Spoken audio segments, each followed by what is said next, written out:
अचानक एक विशालकाय अजगर उसके ठीक सामने आ खड़ा हुआ। डर के मारे वो जम गया। उसने अपनी आंखें कसकर बंद कर ली और अपनी सांसें रोक ली। वो हिलने की हिम्मत भी नहीं कर पाया। लेकिन उसे सबसे ज्यादा हैरानी इस बात की हुई कि उस विशाल सांप ने उस पर हमला नहीं किया। वो धीरे धीरे उसके पास आया और बहुत ही हल्के से उसके माथे को छुआ, बिल्कुल जैसे कोई उसे चूम रहा हो। फिर वह पीछे हट गया। जब आदमी ने आखिरकार अपनी आंखें खोली और ध्यान से देखा तो उसे सच्चाई का एहसास हुआ। ये वही सांप था जिसे उसने 10 साल पहले बचाया था। उस समय उसे एक गुफा में सांप का अंडा मिला था, जिसे वो अपने घर ले आया था ताकि वो फूट सके। कुछ समय बाद उस अंडे से एक छोटा सा सांप बाहर निकला और तभी लड़के को समझ आ गया कि ये कोई साधारण सांप नहीं है, बल्कि एक बेहद दुर्लभ गोल्डन पाइथन है। उसकी चमकदार त्वचा पर बने खूबसूरत पैटर्न को देखकर वो मंत्रमुग्ध हो गया और तुरंत उससे प्यार करने लगा। लेकिन वो सुनहरे दिन ज्यादा लंबे समय तक नहीं टिके। जल्द ही उसके पिता को इस सांप के बारे में पता चल गया और वो गुस्से से आग बुला हो गए। उन्होंने उसे छीन कर मारने की कोशिश की,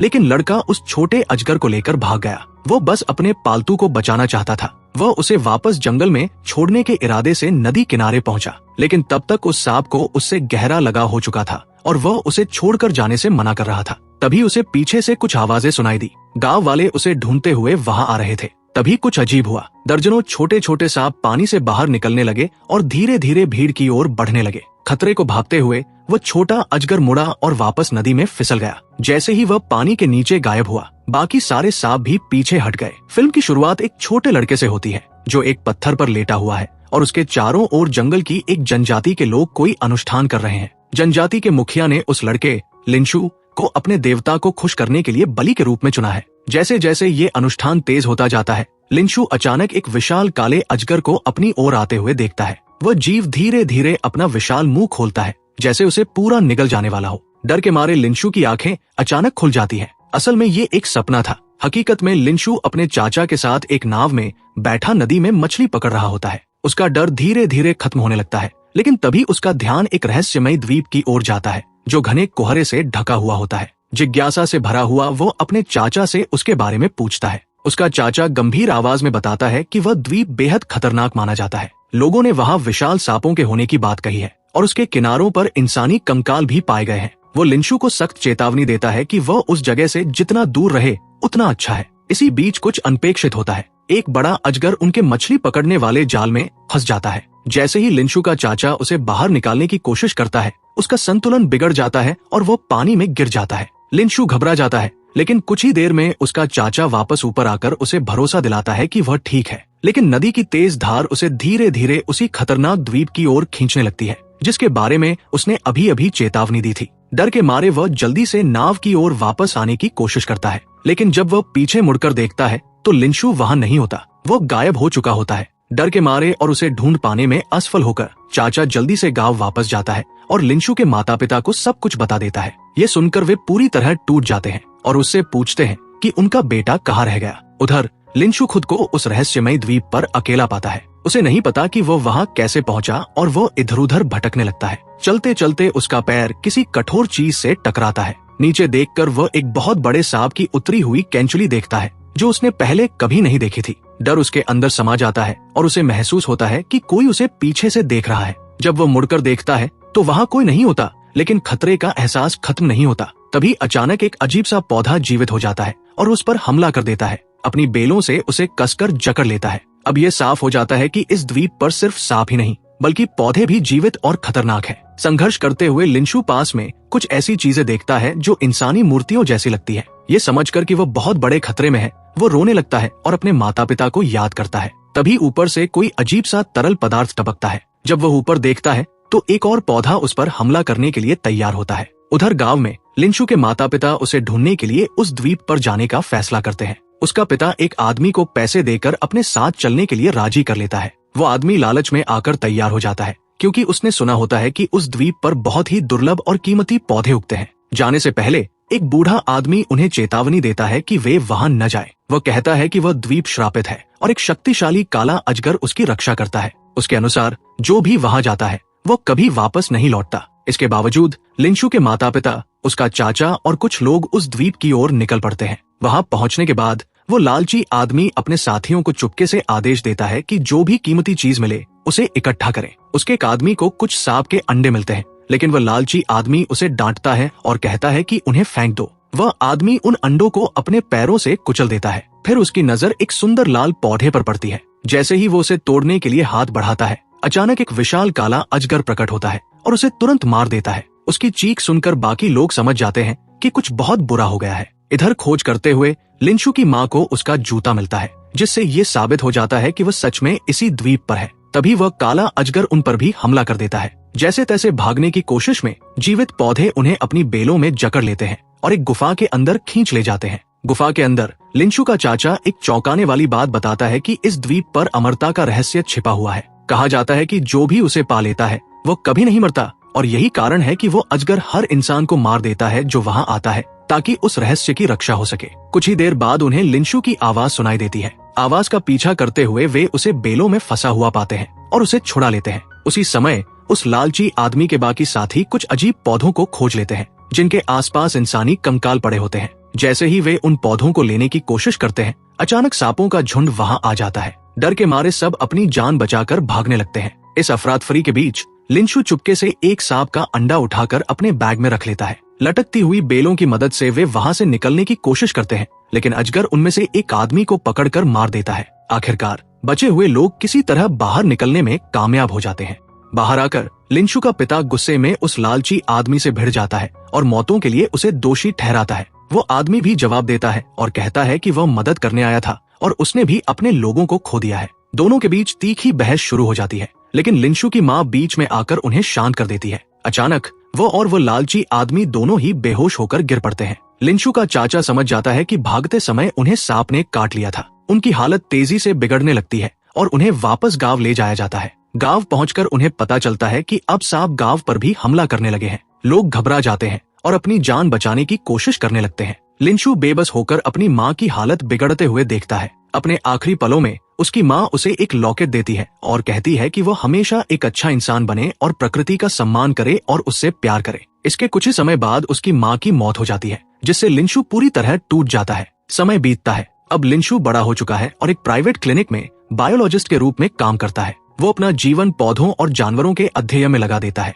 और खासकर उस गुफा में देखे गए अजीब चिन्हों को लेकर वो बेहद जुनूनी हो जाता है। एक दिन उसे अपने चाचा का एक जरूरी कॉल आता है। गांव की हालत और भी खराब हो गई है। लोग गंभीर रूप से बीमार हो रहे हैं और उनकी हालत तेजी से बिगड़ती जा रही है। उसका चाचा उससे विनती करता है कि वो वापस आए और कुछ करे, इससे पहले कि बहुत देर हो जाए। ये भी सामने आता है कि लिंशु कई सालों से अपने गांव नहीं गया था। उसके दिल में अभी भी अपने पिता के लिए गुस्सा था, क्योंकि उन्होंने उसे उसके एकमात्र दोस्त उस गोल्डन पाइथन से अलग कर दिया था। एक दिन लिंशु अपने साथियों के साथ एक मीटिंग में बैठा होता है। तभी उसकी बॉस एक चौंकाने वाली खोज के बारे में बताती है। वह कहती है कि एक दुर्लभ पौधा पाया गया है जिसमें अमरता देने की शक्ति होने की बात कही जाती है। उसके अनुसार ये रहस्यमयी पौधा उसी द्वीप पर मौजूद है जो लिंशु के गांव के पास है, वही खतरनाक जगह जहां से वह कभी बचकर निकला था। वह जोर देकर कहती है कि लिंशु को वहां जाना ही होगा और उस पौधे को लाकर देना होगा। मिशन की सफलता सुनिश्चित करने के लिए वो अपनी बेटी को वैज्ञानिकों की एक टीम के साथ लिंशु के साथ भेजने का फैसला करती है।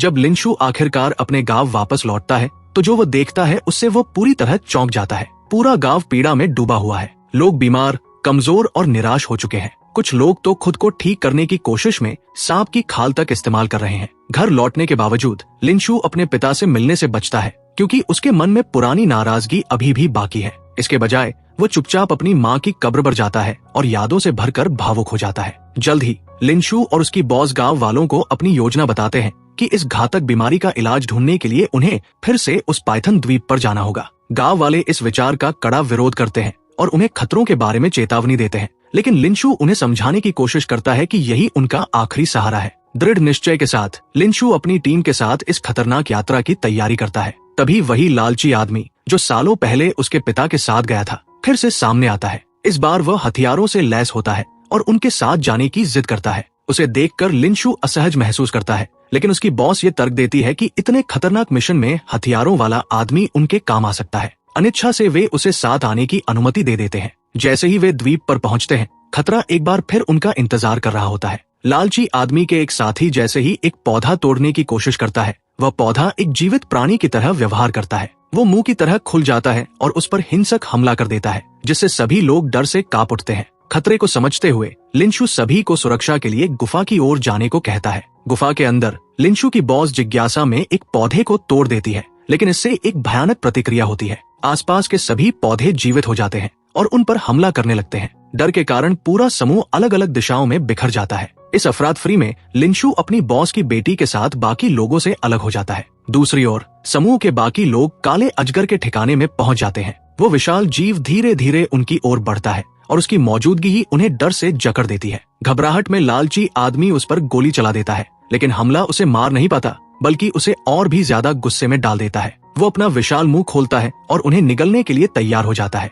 जिससे सभी लोग अपनी जान बचाने के लिए भागने लगते हैं। उधर द्वीप के दूसरे हिस्से में लिंशु की मुलाकात गोल्डन पाइथन से होती है, वही जिसे उसने सालों पहले आजाद किया था। वो सांप उसे तुरंत पहचान लेता है और उनके बीच एक गहरा मौन संबंध फिर से जाग उठता है। लिंशु बॉस की बेटी को भरोसा दिलाता है कि ये अजगर उन्हें कोई नुकसान नहीं पहुंचाएगा। तभी अचानक गोली चलने की आवाज पूरे द्वीप में गूंजती है और गोल्डन पाइथन तुरंत गायब हो जाता है। गुफा में आगे बढ़ते हुए लिंशु को वही रहस्यमयी चिन्ह मिलते हैं जिनका वो वर्षों से अध्ययन कर रहा था। उन्हें ध्यान से देखने पर वह आखिरकार उनका अर्थ समझने लगता है। ये निशान द्वीप के प्राचीन इतिहास को उजागर करते हैं। हजारों साल पहले एक उल्का पिंड इस भूमि पर गिरा था। उसकी तीव्र गर्मी और ऊर्जा ने अजीब जीवित पौधों को जन्म दिया, ऐसे पौधे जो चेतन प्राणियों की तरह व्यवहार करते थे। इन नक्काशियों के अनुसार वहाँ रहने वाली जनजाति ने ये खोज की थी कि इन पौधों को खाने से अमरता प्राप्त की जा सकती है। उन्होंने इस शक्ति के साथ प्रयोग किया, लेकिन उसके परिणाम विनाशकारी साबित हुए। अंतिम चित्रों में जनजाति को सांपों की पूजा करते और उनके साथ जुड़ाव दिखाते हुए दर्शाया गया है, जो उनके और इन जीवों के बीच गहरे संबंध का संकेत देता है। इसी दौरान लिंशु की बॉस अनजाने में एक और पौधे को छू लेती है, जिससे एक और हिंसक हमला शुरू हो जाता है। काला अजगर फिर से प्रकट होता है, जिससे स्थिति और भी भयावह हो जाती है। अपनी कायरता दिखाते हुए लालची आदमी अपनी जान बचाने के लिए अपने ही एक साथी को अजगर की ओर धक्का दे देता है और बाकी लोगों के साथ भाग जाता है। आखिरकार लिंशु फिर से समूह से मिल जाता है। बॉस की बेटी अपनी माँ को गोल्डन पाइथन के बारे में बताती है और ये सुनते ही बॉस को एक महत्वपूर्ण बात समझ में आती है। वो निष्कर्ष निकालती है कि जिस अमरता देने वाले पौधे की वे तलाश कर रहे हैं, उसका सीधा संबंध उसी गोल्डन पाइथन से है। लालच उसके दिमाग पर हावी हो जाता है और वो लालची आदमी को आदेश देती है कि वो उस अजगर को पकड़ ले। बदले में उसे और भी बड़ा इनाम देने का वादा करती है। आगे बढ़ते हुए वे एक अद्भुत लेकिन डरावना दृश्य देखते हैं। काला अजगर और गोल्डन पाइथन एक दूसरे में उलझे हुए होते हैं। उसी क्षण गोल्डन पाइथन अपनी कैंचुली उतारना शुरू करता है, लेकिन ये एक सामान्य प्रक्रिया नहीं होती।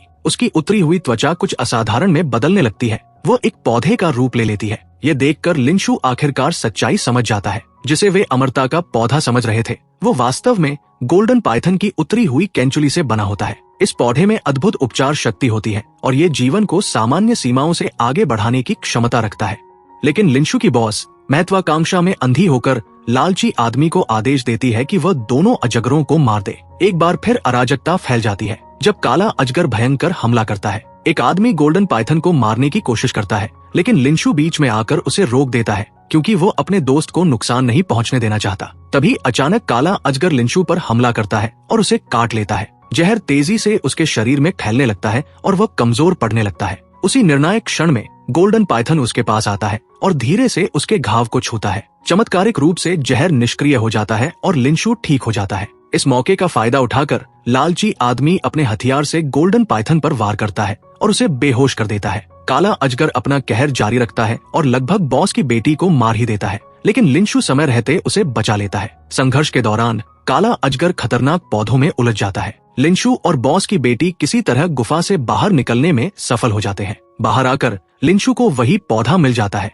जिसकी वह तलाश कर रहा था। वो जो जीवन बचा सकता है और अपार शक्ति दे सकता है। वह उसे सावधानी से तोड़कर अपने पास रख लेता है। उसी समय बॉस एक और कड़वा सच सामने लाती है। वो लालची आदमी से कहती है कि अगर वो सच में अमरता चाहता है तो उसे केवल उस पौधे को ही नहीं बल्कि गोल्डन पाइथन को भी खाना होगा। लालच से अंधा होकर वो आदमी गोल्डन पाइथन को मारने की कोशिश करता है, लेकिन सांप अपना बचाव करता है और उसे काट लेता है, जिससे वो मौत के करीब पहुंच जाता है। अपनी माँ की दया और करुणा की बातों को याद करते हुए लिंशु एक कठिन फैसला लेता है। वो उस आदमी को मरने के लिए छोड़ने के बजाय उसे अमरता वाले पौधे का पत्ता खिला देता है। लेकिन जैसे ही वह आदमी उसे खाता है, उसकी ताकत कई गुना बढ़ जाती है। कृतज्ञ होने के बजाय वो और भी हिंसक हो जाता है और लिंशु पर हमला कर देता है। उसी समय लिंशु के पिता और चाचा भी उसकी मदद के लिए द्वीप पर पहुंच जाते हैं। वे सब मिलकर उस अब लगभग अजय आदमी को रोकने की कोशिश करते हैं। गोल्डन पाइथन होश में आता है और हस्तक्षेप करने की कोशिश करता है, लेकिन वह आदमी जो अब पौधे की शक्ति से भर चुका होता है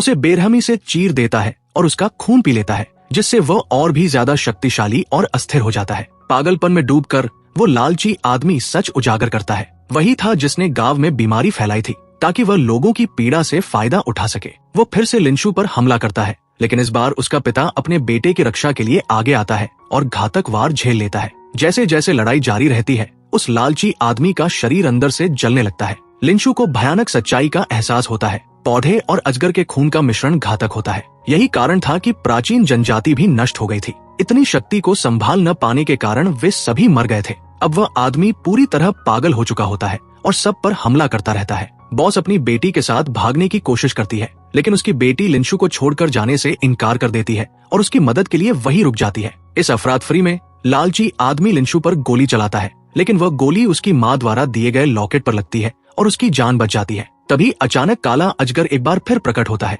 और एक ही झटके में उस लालची आदमी को निगल जाता है। उसके आतंक का अंत कर देता है। द्वीप टूटने लगता है, जैसे सब कुछ खत्म होने वाला हो। इस विनाश के बीच घायल गोल्डन पाइथन फिर से दिखाई देता है। अपनी हालत के बावजूद वो लिंशु और बाकी लोगों को सुरक्षित रास्ता दिखाता है। उसके पीछे पीछे चलते हुए वे सभी सुरक्षित रूप से नदी के किनारे पहुंच जाते हैं। वहां खड़े होकर लिंशु फैसला करता है कि वह अमरता वाले पौधे का उपयोग गोल्डन पाइथन को बचाने के लिए करेगा, लेकिन उसकी बॉस उसे रोकने की कोशिश करती है और बदले में उसे धन देने की पेशकश करती है। लिंशु बिना किसी हिचकिचाहट के मना कर देता है। वो लालच के बजाय करुणा को चुनता है और उस पौधे को गोल्डन पाइथन को खिला देता है। जब वे नाव में बैठकर द्वीप से दूर जाते हैं तो गोल्डन पाइथन धीरे धीरे ठीक होने लगता है। हालांकि उसकी हालत में सुधार होता है, लेकिन एक उदासी भी होती है, क्योंकि एक बार फिर उसे लिंशु से अलग होना पड़ता है। अंत में लिंशु और उसकी बॉस की बेटी गांव वालों की मदद करने के लिए खुद को समर्पित कर देते हैं। वे मिलकर अपनी जानकारी का उपयोग करते हैं और बीमारी का इलाज ढूंढ लेते हैं, जिससे गांव में फिर से जीवन लौट आता है।